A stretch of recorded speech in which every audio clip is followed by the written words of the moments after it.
Aujourd'hui, nous sommes en compagnie de Philippe Zilka, très intéressant, à la fois scénariste et éditeur. Métier de scénariste pour la bande dessinée, décrivez-nous un petit peu en quoi ça consiste.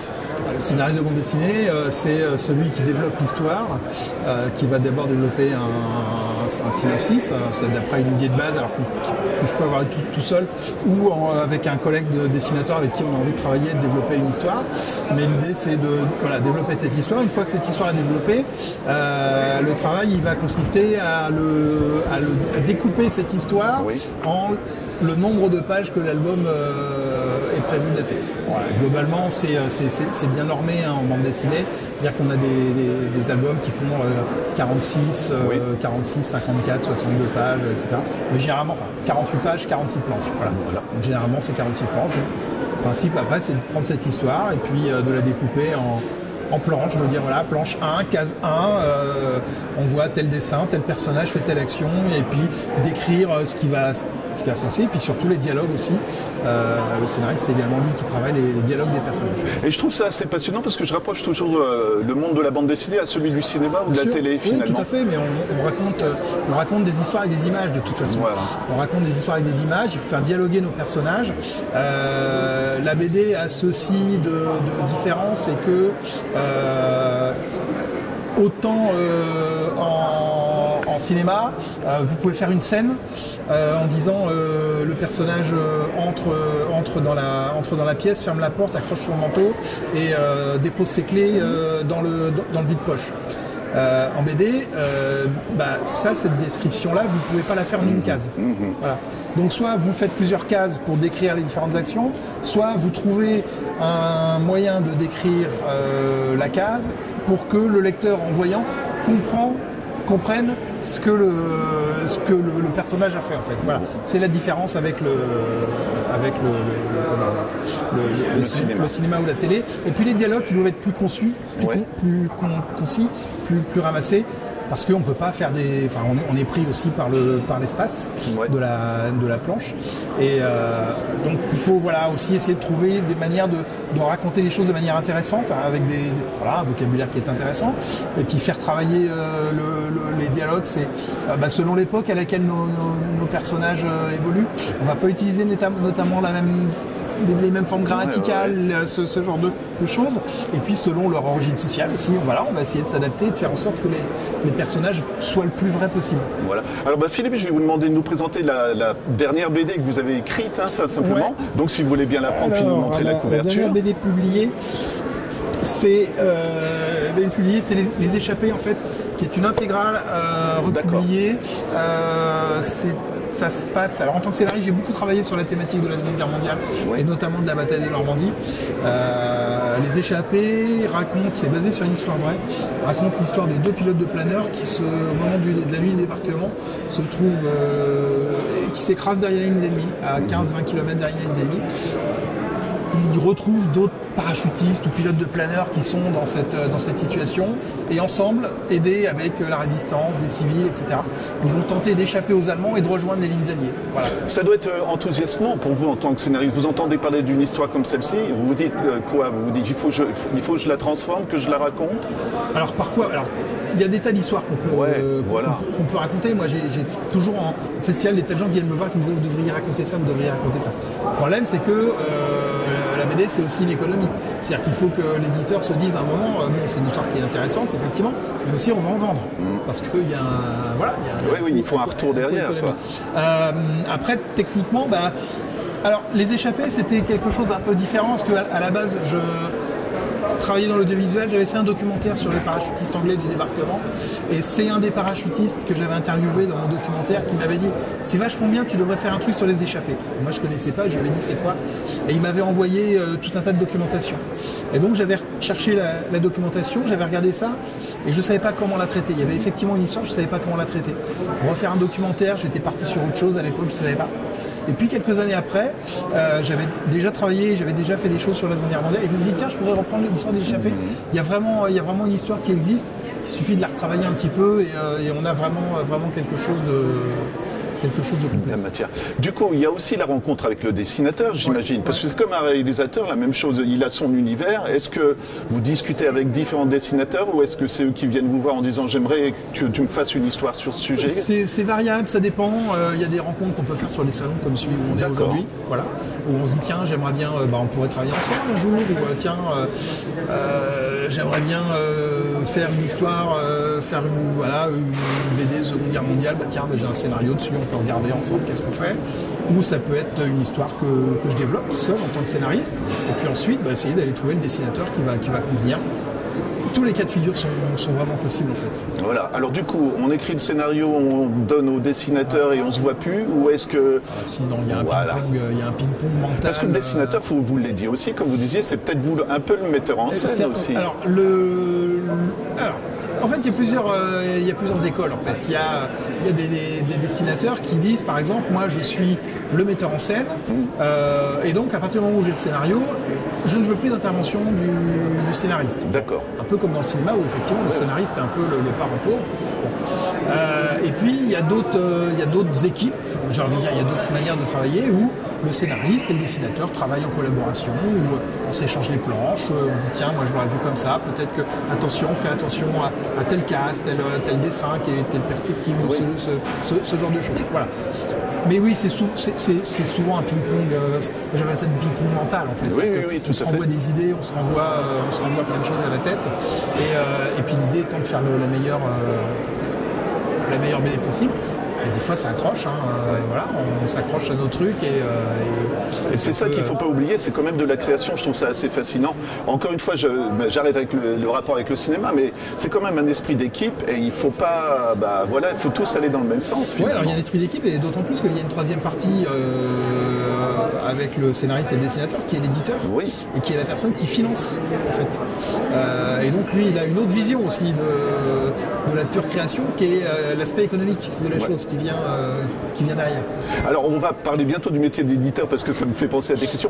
Vous êtes sur le sujet la guerre ou vous avez écrit des BD sur d'autres sujets du coup? Alors bizarrement j'ai fait un petit format manga chez une maison nordiste qui s'appelle Ankama, dans une collection qui s'appelle Dofus Monster. Alors moi je n'étais pas du tout lecteur de manga. Dofus Monster c'est dérivé d'un jeu vidéo.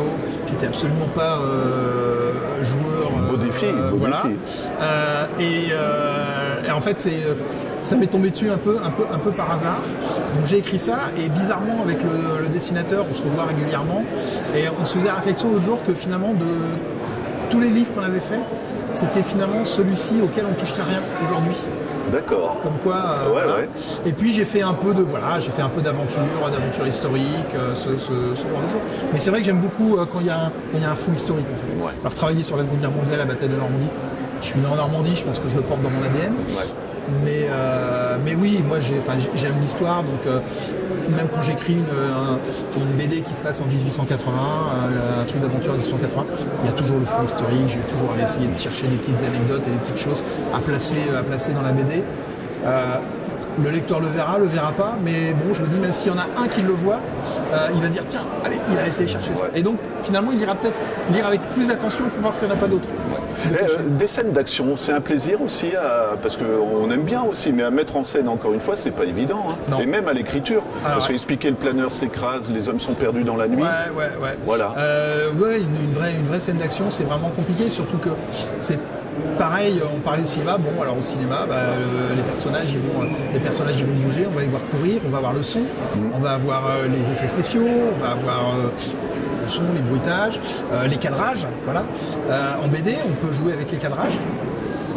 Et puis le reste, c'est au dessinateur de faire en sorte que ça bouge, que les personnages soient... D'ailleurs, vous montrez la coupe parce qu'elle est magnifique, c'est pour ça que je me permets, voilà, on y est tout de suite. Voilà. Oui, on a beaucoup travaillé sur cette coupe-là avec Laurent. On parlait de collaboration. Voilà. Il m'avait fait une autre proposition, je lui ai reproposé ça. Enfin voilà, ça a vraiment été un vrai travail d'équipe. Et on parlait de scènes d'action. Et donc oui, les scènes d'action en BD, on travaille le cadrage, on travaille un peu les dialogues. Mais là, pour le coup, on se repose vraiment beaucoup sur le dessinateur. On peut imposer le rythme au découpage. en disant un peu de plan, machin, etc. Mais une scène d'action qui est mal dessinée avec des personnages statiques, ça va être loupé. Et même parfois, les scènes d'action, c'est pas ce qu'il y a de plus plaisant. Pas ce qu'il y a de plus plaisant à écrire. Certaines viennent toutes seules. Je me souviens d'une scène d'action dans mon premier album. C'est l'attaque du pont de Bénouville, le fameux Pegasus Bridge, où j'ai fait une planche muette. Voilà, avec un personnage qui part à l'assaut du pont tout seul. Et la planche, je l'ai vraiment écrite, elle est venue toute seule. Elle est sortie toute seule. Ça coulait de source. Aucun dialogue, juste voilà, un personnage qui court, parce que finalement on n'a pas besoin de dialogue. Et ce qui est marrant, c'est que mon éditeur à l'époque a regardé la planche, il n'y a pas beaucoup de scénario là-dessus. En fait, il voulait dire pas beaucoup de dialogue. Pas beaucoup de dialogue, mais en même temps, est-ce qu'on a besoin de dire ah mon Dieu, je suis touché, tenez, prenez ça. Bon, voilà, moi vous voulez vous mettre dans l'ambiance l'image parle d'elle-même. Voilà. Alors, éditeur, Philippe, c'est pas la même danse aussi. Hein. Pas du tout. Pourquoi alors, justement Pourquoi éditeur pour plein de choses. En fait, j'ai commencé par faire un album en auto-édition. Un album que l'éditeur avec qui je travaillais, avec qui j'ai fait 3 albums, n'avait pas envie de faire. Et il se trouve que c'est un album que moi j'avais vraiment envie de faire. Et avec le dessinateur, on s'est dit à ce moment-là, on va tenter l'auto-édition. C'était en 2014, donc c'était quelque chose qui n'était pas encore tout à fait rentré dans les mœurs il y a 8 ans. Hein. C'était vraiment encore balbutiant.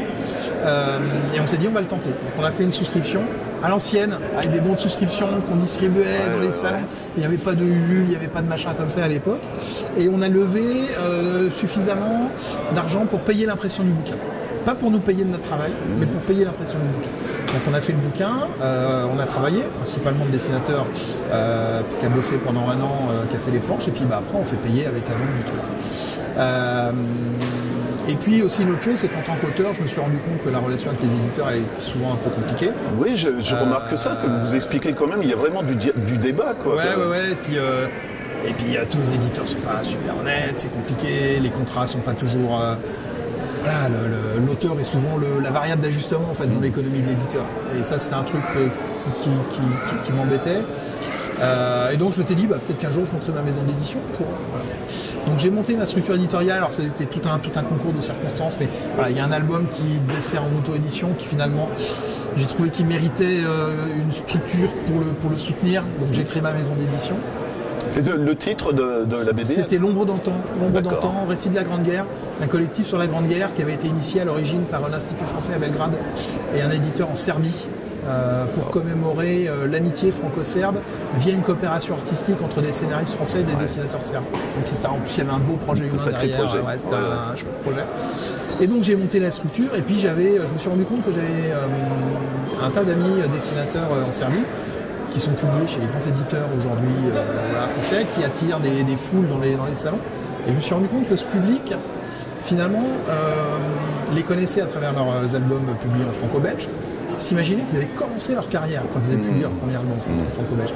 Alors qu'en fait, non, c'est des mecs qui ont 15-20 ans de carrière derrière eux, dans leur pays, avec des choses qui sont fabuleuses.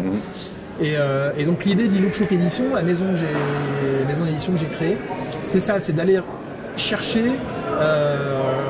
voilà, donc aujourd'hui c'est dans les Balkans, mais ça peut être, on m'a proposé des choses en Espagne ou des choses qui sont finalement peu connues, mais qui méritent vraiment d'être connues. Et ça fait tomber un petit peu, et c'est pas méchant, mais le cliché de dire la BD c'est la Belgique et puis ça va pas beaucoup plus loin. Quoi. Après il y a Marvel ou les États-Unis, mais c'est plus du tout la même école. Quoi. Alors on est sur une école comics, comme au Japon, on est sur l'école manga, etc. Mais oui, alors on parle de la BD franco-belge, mais clairement il y a eu en Europe dans les années 30, à l'époque où Hergé s'est lancé, il y a eu aussi dans les pays des Balkans, et en Yougoslavie, il y avait un auteur de bande dessinée qui s'appelait Andrija Morovic, qui a eu une carrière et qui aujourd'hui encore dans les Balkans fait figure de père de la bande dessinée. D'accord. Et moi j'ai tendance à dire que si Andrija Morovic était né en France ou en Belgique à cette époque-là, on en parlerait aujourd'hui comme on parle de Hergé ou de Franquin ou des pères de cette bande dessinée qu'on connaît, nous, franco-belge. Et donc, voilà, il y a une école, mais il se trouve que l'histoire de la Yougoslavie, de ces pays des Balkans, elle est un peu explosive, sans faire de mauvais jeux de mots malheureusement. Et donc tout ça c'est un peu voilà, c'est un peu passé à la fin. Mais il y a des choses merveilleuses. Et donc c'est ce que j'essaye de faire avec une chou. Voilà, je vais vous demander de nous montrer justement la dernière publication de chez vous. Alors la dernière publication, alors c'est étonnant, en fait c'est une collaboration entre un dessinateur serbe, Darko Perovic, qui est très connu, et Enrique Sanchez Abouli, qui est un scénariste espagnol. Voilà. Abouli est principalement connu pour être le scénariste de Torpedo, une série très très connue. Et Histoire abominable, en fait, ce sont des histoires courtes qu'ils ont fait à partir des années 2000, 80, milieu des années 90 jusqu'aux années 2000. C'est des histoires comme Abouli les aime, c'est-à-dire des histoires, l'humour noir, grinçant, caustique, voilà, un peu horrible aussi. Voilà. Et Darko Perovic, avec qui j'ai travaillé, j'ai déjà publié deux albums de lui chez New Shock, est venu me proposer ça. Et j'ai dit Abouli je prends quoi, voilà. Et en plus alors c'est du noir et blanc, c'est juste voilà, c'est gentil, c'est juste magnifique, c'est juste magnifique. Donc c'est la nouveauté, voilà, sortie au mois de juillet. Alors découvreur de talent, je dirais pour vous, mais aussi il faut aller trouver des découvreur de talent en fait. Vous confirmez, je sais pas comment dire. C'est ça, c'est-à-dire qu'en fait j'essaye de montrer que les talents d'aujourd'hui sont pas nécessairement des jeunes talents, comme on pourrait le croire, à se dire ces gens-là ils ont 15 ans de carrière. Non, ils en ont 35 quoi. Et les 20 premières années, on pourrait jeter un coup d'œil parce que s'ils n'avaient pas fait ce travail-là pendant 20 ans, ils n'auraient pas eu le niveau qui leur aurait permis de passer aujourd'hui et d'éditer sur le marché francophone. Et je trouve que c'est un beau boulot que vous faites parce que c'est aussi éveiller la curiosité du lecteur finalement. Moi j'aime bien le cinéma fantastique, mais des fois je me dis je vais me faire un film romantique ou des choses comme ça. C'est un peu votre boulot aussi, ça dans la tête en tant qu'éditateur. C'est un peu ça. Moi je me dis si j'arrive à faire découvrir un peu ces choses nouvelles, je suis content. Alors, c'est pas des grosses ventes. On a une petite maison d'édition. On fait des petits tirages. On essaie de faire du tirage raisonné. On fait pas de pilons, qui sont des aberrations économiques aujourd'hui dans le monde de l'édition. On essaye d'avoir une éthique. On paye mieux nos auteurs aussi. C'est une chose auquel je tiens. Aujourd'hui, on fait du rachat de droits et de la traduction de choses existantes parce qu'on n'a pas les moyens financiers encore de faire de la création et que en tant qu'auteur, en tant qu'éditeur, je ne peux pas proposer à mes auteurs un contrat que je refuserais moi-même en tant qu'auteur. Et puis il y a aussi des pépites que vous devez découvrir finalement. Mais en fait, je travaille au coup de cœur. C'est-à-dire que je fais 3 albums par an, donc tous mes albums méritent d'être. Moi, quand je pars en salon, je fais pas de sélection en me disant ce week-end j'emmène celui-là. Je les emmène tous. Alors dans 2-3 ans, ça commencera à poser le problème parce qu'il y en aura beaucoup sur l'étal. Mais non, aujourd'hui, les albums, je les défends tous de la même manière. Effectivement, je peux avoir peut-être un coup de cœur un peu plus important pour l'un ou l'autre, mais je les défends vraiment tous de la même manière parce que si c'est pour faire un album et dire au bout d'un an c'est bon, il y a les autres derrière, non, voilà, moi un album il faut qu'il dure. Sur la durée. Il faut que ça vive. C'est pas un album de bande dessinée, c'est pas un papillon éphémère qui a une vie de 48 heures où aujourd'hui en BD c'est 2 mois quoi. Voilà, moi un album de BD ça doit vivre. Continuer à vivre, ça doit continuer à rencontrer des lecteurs et des générations de lecteurs. Voilà, merci beaucoup Philippe, c'était un plaisir de découvrir vos passions finalement, scénaristes et éditeurs. Merci beaucoup.